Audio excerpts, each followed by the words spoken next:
સ્વાગત છે મિત્રો અમારા ડુંગળીના નવા ભજીયા ખાવા માટે। તો ચાલો આપણે ચાલુ કરીએ। હવે આપણે કાઢીશું રસ લીંબુનો રસ કાઢ્યા ત્યારબાદ હવે આપણે મરચાંને કાપીને આવી રીતે રઘુ કાઢીને કમ્પ્લીટ કરી લઈશું।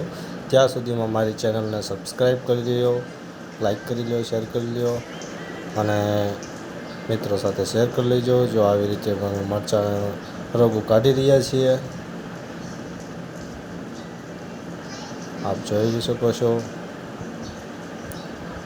હવે આ લીંબુનો રસ બધો કાઢ્યો હતો તો લીંબુના છિલકા પણ અમે રાખ્યા છે, ફેંકી નથી દીધા, કારણ કે મરચાં પછી હાથ એનાથી સરખા સાફ કરી શકાય। હવે આપણે કોથમરી વસ છે, હવે આપણે એને હળવી નાખશું બધું મિક્સ કરીને, સોડા મીઠું બધું નાખીને કમ્પ્લીટ કરી લઈશું અને આવી રીતે હળવી નાખવાનું મસ્ત મજાનું એકદમ ચકાચક થઈ જશે આપણું બેટર।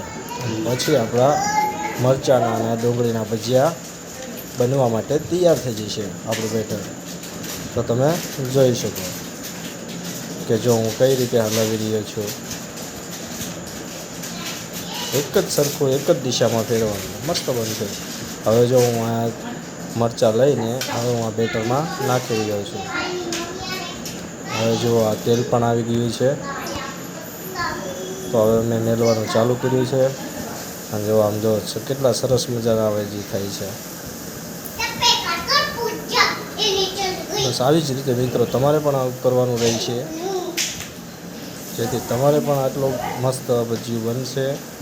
અને ચોમાસાની ઋતુ ચાલુ છે એટલે કે ભજીયા ખાવાની મજા જ કંઈક અલગ છે કાઠિયાવાડની આપણા। હવે હું બનાવીશ ચટણી। તો જો મેં ચટણી પણ બનાવી છે, રજવાડી ચટણી। એની અંદર ખાંડ, લીંબુ અને જંજીરા નાખી દો તો બહુ મસ્ત ટેસ્ટ આવે।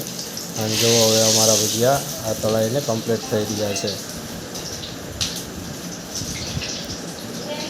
ચટાકેદાર। અને લીંબુ તો થોડુંક વધુ જ રાખવાનું એટલે મજા જ આવે। જોઈ શકો છો તમે આવી રીતે। હવે મેં ડુંગળીના પણ સાઈડમાં રાખ્યા છે, મરચાંના પણ છે અને સાથે સાથે કાઢતા પણ જઈએ છીએ।